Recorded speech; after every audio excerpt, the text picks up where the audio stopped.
پھر ایک مرتبہ دوڑ ہوئی، اللہ کے نبی حضرت عائشہ پھر دوڑ رہے، اس مرتبہ اللہ کے نبی آگے نکل گئے، حضرت عائشہ پیچھے رہ گئی۔ حضرت عائشہ کرنے لگی میچ ڈرا ہو گیا، ایک بار تم آگے نکل گئے، ایک بار میں آگے نکل گئی، اس لیے کہ حضرت عائشہ اس وقت ذرا طبیعت سے ذرا وزن ذرا بدن بھاری ہو گیا تھا۔ بہرحال تو یہ اللہ کے نبی کی زندگی بتا رہا ہوں، اللہ کے نبی یہ نہیں کہ تسبیح لے کر کے کونے میں بیٹھ جایا کرتے تھے، نہیں، وہ اپنی بیویوں کے ساتھ خوش مزاجی کے ساتھ پیش آیا کرتے تھے، پیار و محبت کے ناموں سے پکارا کرتے تھے۔ اللہ کے نبی حضرت عائشہ کو حمیرہ کے نام سے پکارا کرتے تھے، یعنی جس طرح سے ہم پیار محبت میں کوئی اپنی بیوی کا نام لے لے، یہ بھی ایک سنت ہے، اس سے بیوی خوش ہو جاتی ہے۔ اللہ کے نبی حضرت عائشہ کو یا حمیرہ کہا کرتے تھے، حمیرہ، ہم اپنے بچوں کا نام رکھتے ہیں، اللہ کے نبی حضرت عائشہ کو پیار سے پکارا کرتے تھے، حالانکہ نام عائشہ تھا لیکن پکارا کرتے تھے اے حمیرہ۔ اس حضرت عائشہ کو بڑی خوشی ہوا کرتی تھی، کیا مجھے پیار سے پکار رہے۔ یہ اللہ کے نبی کی زندگی ہے، ہم نے اللہ کے نبی کی زندگی کو پڑھا نہیں، اسی لیے آج ہم کلچر میں، تہذیب میں، بیویوں کے معاملات میں بہت پیچھے رہ گئے۔ تو بہرحال بات چلی تھی زبیدہ پر کہ زبیدہ اور ہارون رشید ٹہلتے ہوئے جا رہے ہیں سمندر کے کنارے۔ بادشاہوں کا ٹہلنا تو ایک عجیب و غریب ہوتا ہے۔ وہاں ایک درویش، ایک مجذوب قسم کا اللہ والا بیٹھا ہوا ہے، سمندروں کے بالو ہوتی ہے، موج مستی کرتے ہیں۔ وہاں ایک اللہ والا ہے، وہ گھروندے بنا رہا ہے، گھروندے یعنی وہ ہم بناتے ہیں نا، چھوٹے چھوٹے بچے پاؤں ڈال کر کے گھر بنا دیا بالوں کے اندر، وہ بالو کچی ہوتی ہے، ذرا بن جاتا ہے تھوڑی دیر کے لیے، پھر ٹوٹ جاتا ہے، تو بچے مستی کرتے رہتے ہیں، اس طرح سے چلتا رہتا ہے سمندروں کے کنارے۔ تو وہ مجذوب جو ہے، اس طرح سے انہوں نے مکان بنایا تھا، ایک گھروندا بولتے ہیں، گھروندا اس طرح کا مکان بنایا تھا سمندر کے کنارے، مجذوب تھے اور وہ آواز لگا رہے تھے، لے لو جنت کا گھر، لے لو جنت کا گھر، 1 درہم میں، 1 درہم میں۔ وہاں سے ہارون رشید بھی گزر رہے تھے اور زبیدہ بھی گزر رہی تھی، ٹہل رہے تھے، وہ آواز لگا رہے، جنت کا گھر 1 درہم میں لے لو، جنت کا گھر 1 درہم میں لے لو۔ اب کوئی سوچے بھائی جنت کا مکان 1 درہم میں کیسے مل سکتا ہے؟ حضرت زبیدہ نے آواز سن کر کے دوڑی بھی گئی، یہ لو 1 درہم، مجھے جنت کا گھر دے دو۔ فوراً 1 درہم لے لیا اور یوں انگلی سے لکھ دیا، زبیدہ جاؤ جنت میں، یہ تمہارا گھر ہے۔ بس 1 درہم دے دیا اس کو، آگے نکل گئے۔ اس نے کہا یہ گھر تمہارا ہے جو جنت میں ملے گا تمہیں، اچھی بات ہے، نکل گئے۔ بادشاہ کو کوئی اس کی مسئلہ نہیں ہے، وہ اپنے حساب سے ٹہل رہے ہیں، وہ آواز سن رہے ہیں لیکن دھیان نہیں رہا، بالکل بھی نہیں، یقین نہیں ہے، اس طرح کی بات ہے۔ رات میں ہارون رشید سو گئے، زبیدہ بھی سو گئی۔ رات میں خواب نظر آیا، خواب میں دیکھا کہ ہارون رشید جنت میں ٹہل رہے ہیں، ہارون رشید جنت میں ٹہل رہے، گھوم رہے، پھر رہے، جنت کا نظارہ کر رہے ہیں۔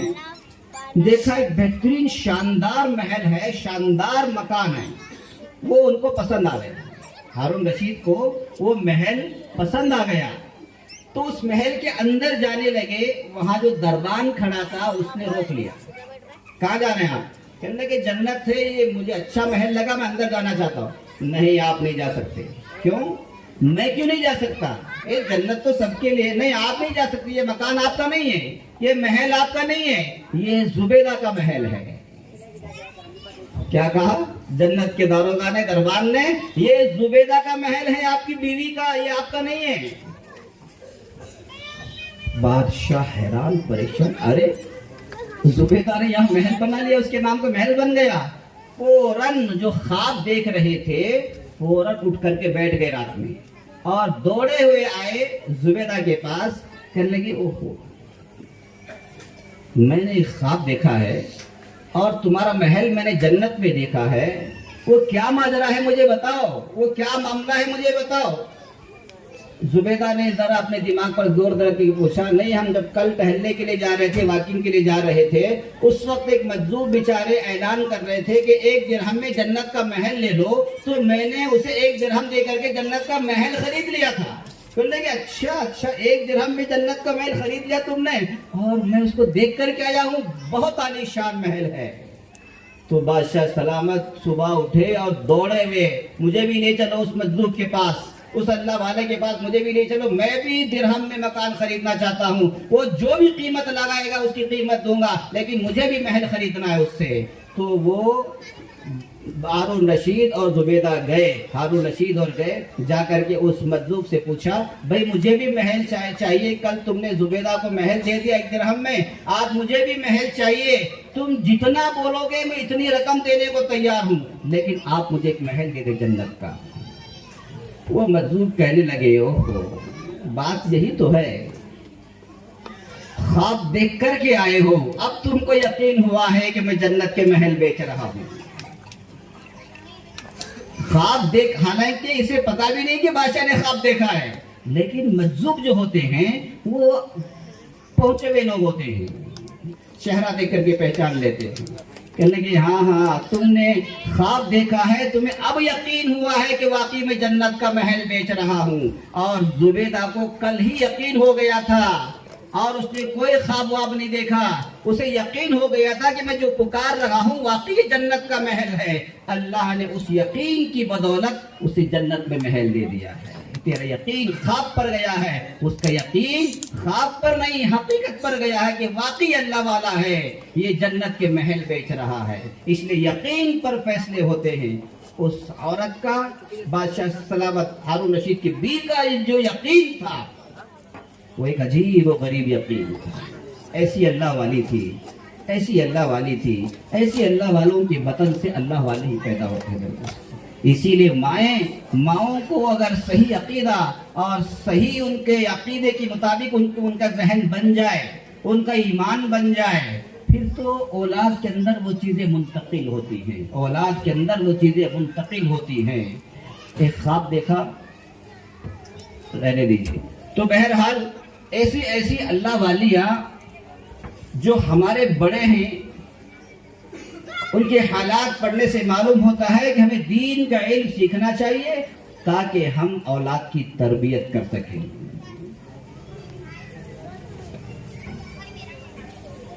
ایک والد اپنی بیٹی کو لے کر کے سمندر کے کنارے، ندی کے کنارے مچھلیاں پکڑ رہے تھے۔ اپنی چھوٹی بیٹی ہوتی ہے، پکڑنے کے ساتھ میں لے گئے، مچھلیاں پکڑ رہے تھے۔ وہ مچھلیاں پکڑتے تھے والد، اور وہ بھٹی میں ڈالتے تھے۔ ادھر ان کی جو بیٹی تھی وہ مچھلی اٹھا کر کے سمندر میں چھوڑ دیا کرتی تھی، وہ پکڑتے تھے، وہ چھوڑ دیا کرتی تھی۔ وہ باپ کو پتا ہی نہیں ہے کہ وہ بھٹی خالی بھی ہو رہی ہے۔ باپ نے دیکھا کہ کافی مچھلیاں ہو گئی، چلو بس اب چلتے ہیں۔ پھر اس نے جب باپ نے نکالا وہاں سے وہ جو ڈالا تھا گل وغیرہ نکال کر کے دیکھا بھٹی میں، تو بھٹی پوری خالی ہے۔ بیٹی سے پوچھا، بیٹی یہ کیا ماجرا ہے؟ میں نے اتنی مچھلیاں پکڑی تھی، یہاں تو کوئی ایک بھی مچھلی نہیں ہے۔ بیٹی کہنے لگی، ابا جان آپ نے ہی مجھے بتایا تھا کہ جو مچھلی ذکر نہیں کرتی ہے وہ شکاری کے جال میں پھنس جاتی ہے۔ کیا کہنے لگی بیٹی؟ آپ نے ہی بتایا تھا مجھے کہ جو مچھلی ذکر نہیں کرتی اللہ کا وہ شکاری کے جال میں پھنس جاتی ہے، تو لہذا جو مچھلی ذکر نہیں کر رہی ہے وہ ہم کیوں کھائیں؟ ہمیں ضرورت نہیں ایسی مچھلی کی جو ذکر نہیں کرتی ہے۔ لو جی، باپ کو الٹا سکھا رہی ہے، وہ باپ کو الٹا سکھا رہی ہے۔ وہ ہم ایسی مچھلی نہیں کھائیں گے جو اللہ کا ذکر نہیں کرتی، اس لیے میں نے سب مچھلیوں کو سمندر میں چھوڑ دیا، یہ ذکر نہیں کرتی، ہم تو ذکر والی کھائیں گے۔ یہ عجیب بات، عجیب تربیت تھی، یہ ان کے گھر کی تربیت تھی۔ اسی لیے تو چھوٹے بچپنے میں اسے پتا چل گیا کہ یہ ماجرا ہے۔ اسی لیے ہماری مستورات کو ماشاءاللہ دین کا علم آنا ضروری ہے۔ طلب العلم فریضہ علی کل مسلم و مسلمہ، او کما قال علیہ الصلوۃ والسلام، یعنی ہر مسلمان مرد، ہر مسلمان عورت کو علم کا حاصل کرنا ضروری اور فرض ہے۔ فرض ہے، یہ فرض، جیسے کھانا کھانا ضروری ہے، اسی طرح سے دین کا علم حاصل کرنا یہ ضروری اور فرض ہے۔ اس کے بغیر چارہ نہیں. تو اپنے جو تربیت جو ہوگی وہ گھروں سے ہوگی. علم جو آئے گا وہ مکتبوں سے آئے گا, مدرسوں سے آئے گا. یہ نہیں کہنا کہ مدرسے والوں نے کیا سکھا دیا, مکتب والوں نے سکھا دیا انہوں نے. اب تربیت کا جو معاملہ ہے وہ ماں کرے گی, وہ باپ کرے گا, وہ بھائی کرے گا. وہ تربیت گھر میں ہوگی. گھر میں جو تربیت ہو سکتی ہے وہ باہر محلے میں کسی اور چیز میں نہیں ہو سکتی. اس لیے میری مائیں بہنیں, علم دین کا علم خوب حاصل کرے. یہ نہیں کہ آپ اپنے بچوں کو بھیج کر کے آپ فارغ ہو گئی, اب ہمیں کوئی ضرورت نہیں ہے. نہیں, بلکہ بچوں سے زیادہ علم کی ضرورت آپ کو ہے. جتنا آپ علم سیکھے گی اتنا ہی آپ علم اپنے بچوں کو دے سکتی ہیں اور اپنے بچوں کو اسی دین علم کے مطابق تربیت بھی کر سکتی ہیں. ایک اللہ والے چھوٹے بچپن کی بات بتا رہا ہوں. ایک اللہ والوں کی ایک چھوٹی جو بہن ہوتی ہے اپنے بھائی کو لے کر کے باہر گھوم رہی تھی. ہوتی ہے نا بڑی بہن اپنے چھوٹے بھائی کو گود میں بٹھا کر کے باہر جاتی ہے, ذرا کھلانے کے لیے, ذرا گھمانے کے لیے جاتی ہے. تو شاہ اسماعیل شہید رحمت اللہ علیہ کے بچپن کا واقعہ ہے. تو ان کی بہن ان کو لے کر کے گود میں لے کر کے, اب ان کو چلنا بھی نہیں آتا تھا, ان کو چلنا بھی نہیں آتا تھا. تو گود میں لے کر کے گئی, باہر محلے میں گھما رہی ہے, پھرا رہی ہے. تو سامنے سے ایک شخص کتا لے کر کے آ رہا تھا.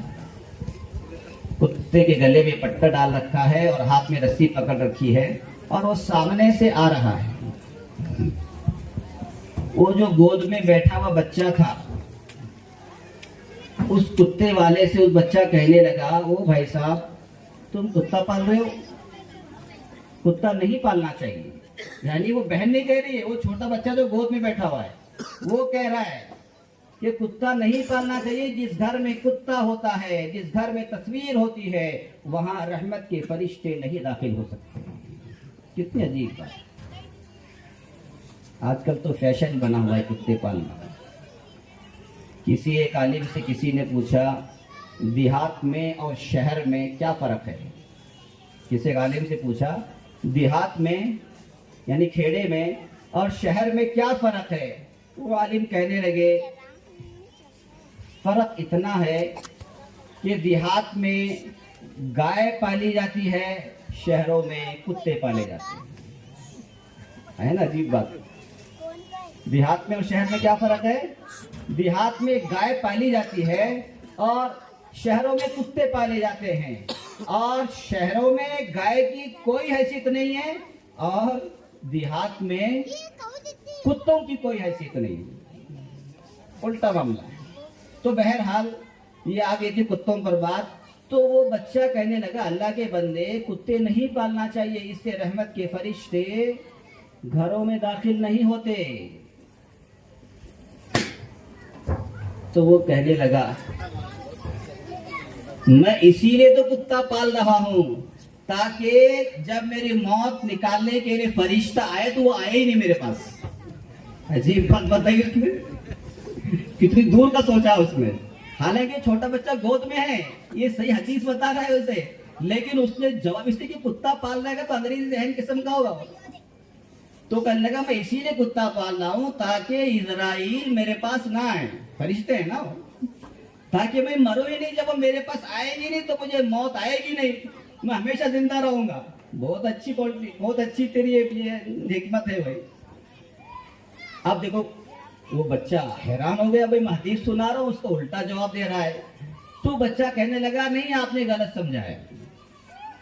وہ بچہ کہنے لگا ایسا نہیں ہے, وہ جو کتا ہے آپ کا, وہ جو کتے کی جو موت کو نکالنے کے لیے فرشتہ آئے گا وہ کتا آپ کی موت نکالے گا. آپ کا کتا تو مرے گا نا, ہاں اس کی جو موت کے لیے فرشتہ آئے گا وہ کتے کا جو فرشتہ موت نکالنے والا وہ آپ کی موت نکالے گا. لہذا آپ کتے کی موت مریں گے. یہ کون ہے؟ یہ چھوٹا بچہ جو گود میں بیٹھا ہوا ہے وہ باتیں کر رہا ہے. اب آپ اندازہ لگائیں اس کی ماں نے کیسی تربیت کی ہوگی, اس کی ماں نے کیسی تربیت کی ہوگی. اور وہ کون تھا بچہ؟ شاہ اسماعیل شہید رحمت اللہ علیہ, بہت بڑے اللہ والے جنہوں نے ہمارے دیش کو آزاد کرایا ہے, جنہوں نے انگریزوں کے خلاف جنگیں لڑی ہیں، جنہوں نے بہت بڑے بڑے جہاد کیے ہیں، یہ اس اللہ والے کی بچپن کے واقعات ہیں. آپ اندازہ لگائیں تو ان کی ماؤں نے ان کی تربیت کیسی کی ہے. یہ جو تربیتیں ہو رہی ہیں نا، یہ گھروں سے ہوتی ہیں، مکتبوں سے علم حاصل کیا جاتا ہے. تربیت جو ہوگی وہ ماں کرے گی. اس لیے ماں کو دین کا علم حاصل کرنا ضروری اور فرض ہے، بلکہ باپ سے زیادہ ماں کو حاصل کرنا ضروری ہو جاتا ہے. اس لیے ماشاءاللہ مجھے بڑی خوشی ہوئی کہ ہماری مائیں بہنیں یہاں آئی ہوئی ہیں. مجھے بہت اچھا لگا، اس لیے میرا دل چاہا کہ چلو آج چند واقعات مستورات کی لائن سے سنا دوں تاکہ ان کے دل میں یہ بات اتر جائے اور ان کو بھی دین کے سیکھنے کا جذبہ پیدا ہو جائے. یہ بچے آپ کے ہیں، جیسے ان کی آپ تربیت کریں گے یہ ویسے ہی بنیں گے. اگر آپ ان کی اچھی تربیت کریں گے یہ شاہ اسماعیل شہید رحمۃ اللہ علیہ بنیں گے، شاہ اسحاق رحمۃ اللہ علیہ بنیں گے، شاہ عبد الغنی رحمۃ اللہ علیہ بنیں گے، حضرت تھانوی رحمۃ اللہ علیہ بنیں گے، حسین صاحب مدنی رحمۃ اللہ علیہ بنیں گے، حضرت مولانا شاہ اسماعیل حضرت مولانا الیاس صاحب رحمۃ اللہ علیہ کی گھر کی جو مستورات تھی ایک دن میں 15 پارے کی تلاوت کر لیا کرتی تھی. آپ اندازہ لگائیں، فضائل اعمال میں آپ پڑھتے رہتے ہیں، ان کے واقعات کو سنتے رہتے ہیں، یہ ان کی مستورات کا حال ہے تو مردوں کا کیا حال ہوگا. اس لیے میری مائیں بہنیں بس آپ سے گزارش ہے کہ آپ دین کا علم ضرور حاصل کریں. آپ کے ماشاءاللہ محلے کے اندر ہی مدرسہ ہے، محلے کے اندر ہی مکتب ہے، آپ کو بہت ہی بہترین ایک چانس ہے دین کا علم حاصل کرنے کے لیے. اس سے اچھا آپ کو کوئی موقع کبھی ملے گا نہیں. اس لیے آپ اپنا تھوڑا سا وقت نکالیں، اپنا تھوڑا سا وقت اپنے گھریلو کام کاج سے نکال کر کے چاہے روزانہ 1 گھنٹہ ہی صحیح لیکن ضرور علم کا دین علم حاصل کرنے کے لیے، قرآن پاک کو حاصل کرنے کے لیے، اللہ کے نبی کی زندگی کو حاصل کرنے کے لیے ضرور وقت نکالیں. اگر آپ اس میں وقت لگائیں گے تو آپ کے بچے خود بخود آپ کے تابع رہیں گے، اطاعت میں رہیں گے، فرما بردار میں رہیں گے اور آپ ان کی اچھی سے اچھی تربیت کر سکتے ہیں. اللہ ہم سب کو عمل کی توفیق نصیب فرمائے.